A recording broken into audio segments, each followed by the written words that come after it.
मैं पंकज जैन, सहायक प्राध्यापक विधि BCS शासकीय PG महाविद्यालय धमतरी छत्तीसगढ़। आज मैं श्रमिक विधि सेकंड के अंतर्गत कारखाना अधिनियम में शास्तियां एवं प्रक्रिया के बारे में प्रकाश डालना चाहूंगा।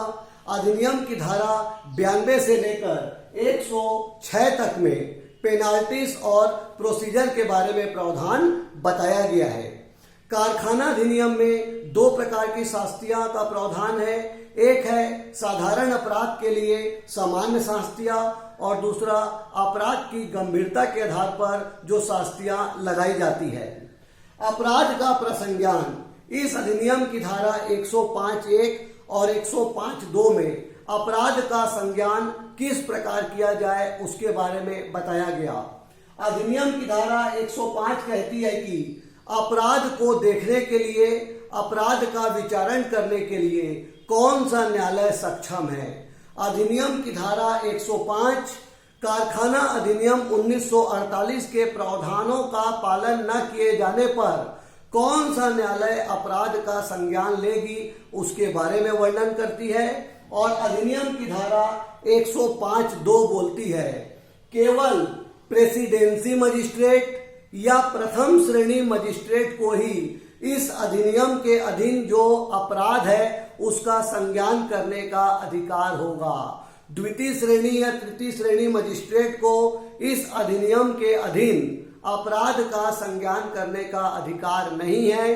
धारा 105 की उपधारा 2 के अनुसार केवल प्रेसिडेंसी मजिस्ट्रेट या प्रथम श्रेणी का मजिस्ट्रेट ही इस अधिनियम के अधीन अपराध का संज्ञान कर सकता है।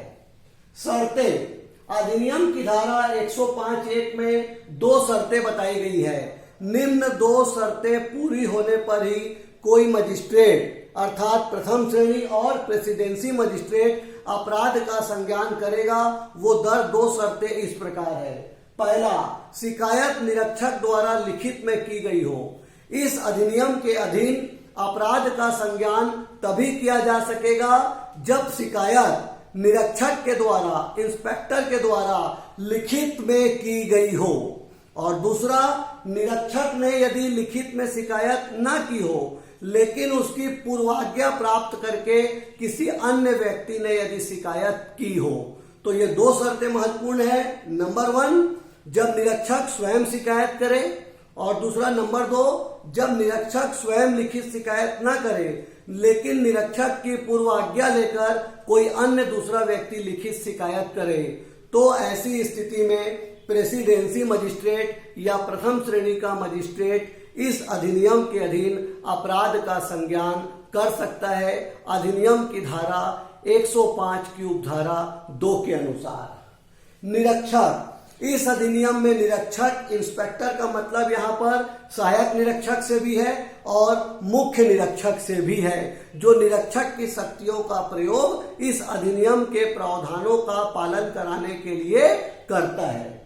अभियोजन की मियाद, प्रोसिक्यूशन मियाद, जिस स्थिति को इस संबंध में कहा गया है कि जिस स्थिति को अपराध किया गया उस तिथि को महत्व न देकर जिस तिथि को अपराध का किया जाना निरीक्षक के ज्ञान में लाया जाता है उस तिथि से 3 महीने के अंदर अपराध का संज्ञान किया जाएगा। जिस तिथि को निरीक्षक को अपराध के घटित होने की सूचना मिली हो वह तिथि महत्वपूर्ण है। और यदि निरीक्षक ने कोई लिखित अनुमति दे दी है तो ऐसी स्थिति में 6 माह के अंदर परिवाद लाया जा सकता है। अतः अधिनियम में परिवाद लाने के लिए क्रमानुसार 3 महीना और 6 महीना की मियाद तय की गई है।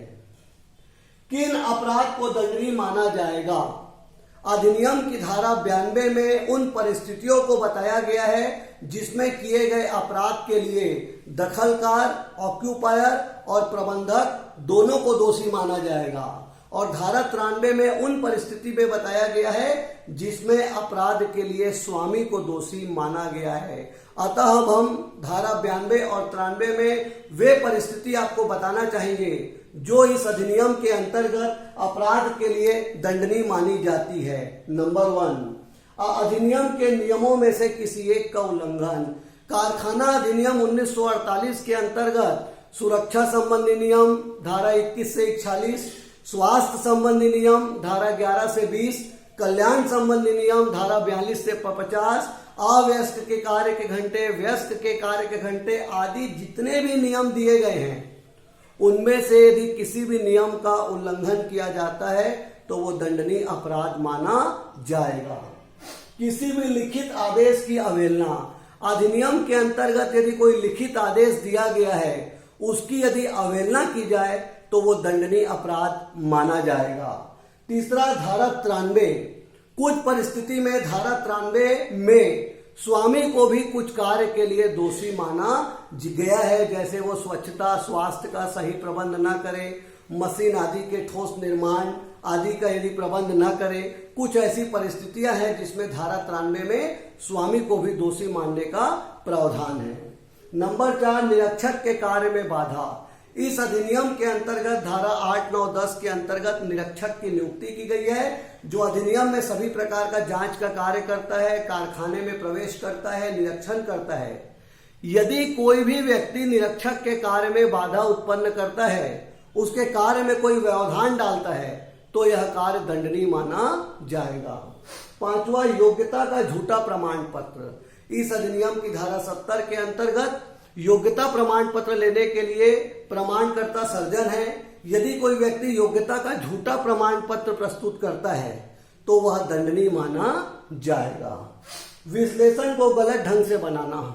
अधिनियम की धारा 91 के अंतर्गत जो विश्लेषण किया गया उसको गलत ढंग से तैयार करना, उसे प्रकाशित कर देना, उसे प्रकट कर देना, उसकी गोपनीयता भंग कर देना, यह एक दंडनीय अपराध माना जाएगा।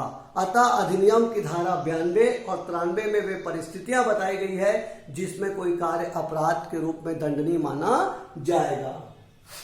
दायी, कभी कभी मुख्य निरीक्षक कारखाने के स्वामी को दायी बना सकता है, उत्तरदायी बना सकता है यदि स्वामी शौचालय, मूत्रालय या जो धोने के संबंधों में प्रबंध है उस प्रबंध को करने में कोई त्रुटि करता है, यदि वो यंत्र जाल को बाढ़ से नहीं घेरता, मशीन की सुरक्षा का सही व्यवस्था यदि करने में स्वामी असफल रहता है, मंजिल फ्लैट तक पहुंचने के लिए जो सीढ़ी होते हैं वो मजबूत ना हो, लिफ्ट मजबूत ना हो, इस प्रकार से यदि वो कोई कार्य करता है तो स्वामी दोषी माना जाएगा।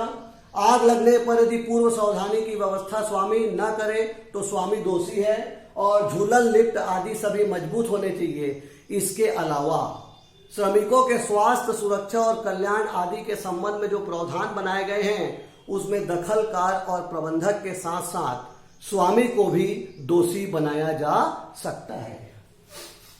इसके बाद धारा 95 बोलती है यदि कोई भी व्यक्ति निरीक्षक के कार्य में बाधा डालता है, उससे पूछे गए यदि प्रश्नों को देने में आनाकानी कर रहा है या दस्तावेज को छुपाता है, निरीक्षक को कारखाने में प्रवेश करने से रोकता है तो ऐसी स्थिति में वह व्यक्ति दोषी माना जाएगा और उसे 6 माह का कारावास, 5,000 रुपए जुर्माना या दोनों सजा साथ साथ दी जा सकती है। धारा 95।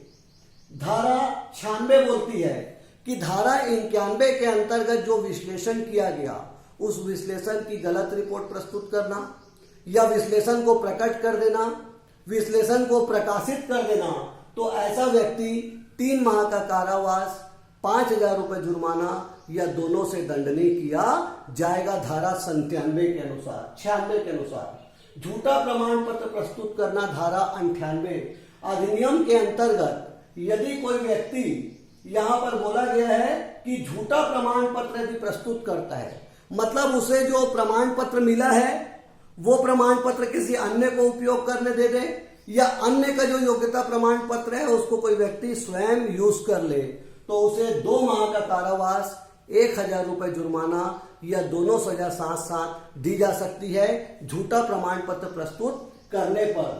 बालक का दोहरा नियोजन। धारा 100 बोलती है यदि कोई भी बालक अपने संरक्षक या जनक की अनुमति से यदि बालक का कोई दोहरा नियोजन, एक ही साथ 2 जगह काम कर रहे हैं तो ऐसी स्थिति में यह संरक्षक और जो जनक है उसे यहाँ पर 1000 रुपए दंड से दंडनीय किया जाएगा धारा 100 के अनुसार। निरक्षक के लिए शास्ति 118(3). इस अधिनियम में केवल दखलकार और प्रबंधक और स्वामी के लिए ही दोष की व्यवस्था नहीं है, निरक्षक भी दंडनीय हो सकता है। धारा 118 की उपधारा 3 कहती है, यदि निरक्षक ने अपने सेवा काल के दौरान कोई जानकारी प्राप्त की, कोई महत्वपूर्ण जानकारी है जिसे उसे प्रकट करना था, लेकिन वह उस जानकारी को प्रकट नहीं करता या सेवा काल के बाद प्रकट करता है, तो उसका कार्य दंडनीय माना जाएगा और उस निरक्षक को 6 माह का कारावास, 1000 रुपए जुर्माना या दोनों सजा साथ साथ दी जा सकेगी। दखलकार को दंड। अधिनियम की धारा 114 दखलकार को भी दंड का प्रावधान देती है। दखलकार को इस अधिनियम के अंतर्गत कर्मचारियों को सभी प्रकार की सुविधाएं देनी है, साज सामान उपकरण प्रदान करना है। यदि कोई दखलकार इस अधिनियम के प्रावधान का सही तरीके से पालन न करे, कुछ प्रकार की सुविधाएं कर्मचारी को सही तरीके से उपलब्ध कराने में असफल रहे, या दखलकार कोई सामान उपकरण आदि के बदले में कोई शुल्क या फीस वसूल करे, तो दखलकार इस अधिनियम के अंतर्गत दोषी माना जाएगा और उसे सजा दी जाएगी। शास्तियां या आदेश धारा 102। इस अधिनियम के अंतर्गत दखलकार प्रबंधक यदि अधिनियम के प्रावधानों का सही तरीके से पालन न कराएं, अधिनियम का प्रावधान कराने में कोई त्रुटि करे, तो उसे 6 माह का कारावास और प्रत्येक दिन आदेश पालन न हो रहा है उस प्रत्येक दिन के लिए 100 रुपए का आर्थिक दंड दिया जाने का प्रावधान है। और कर्मकार को भी दंडनीय करने का प्रावधान धारा 97 में है। दंड केवल स्वामी के लिए, प्रबंधक के लिए या नियोजक या फिर केवल निरक्षक के लिए नहीं है, कर्मचारी को भी इस अधिनियम के प्रावधानों का पालन करना होगा। यदि कोई कर्मचारी अधिनियम के प्रावधानों का पालन न करे और उसका उल्लंघन करे, तो उनको भी दंडित करने का प्रावधान किया गया है। इस प्रकार अधिनियम की धारा 92 से 106 तक में, कारखाना अधिनियम 1948 की धारा 92 से 106 तक में अधिनियम के अंतर्गत प्रबंधक, नियोजक, निरक्षक, कर्मचारियों, दखलकार को जो दंडित करने के संबंध में जो शास्तियां हैं, पेनाल्टी है और उसकी जो प्रक्रिया है के संबंध में प्रावधान पर विस्तार से प्रकाश डाला गया है।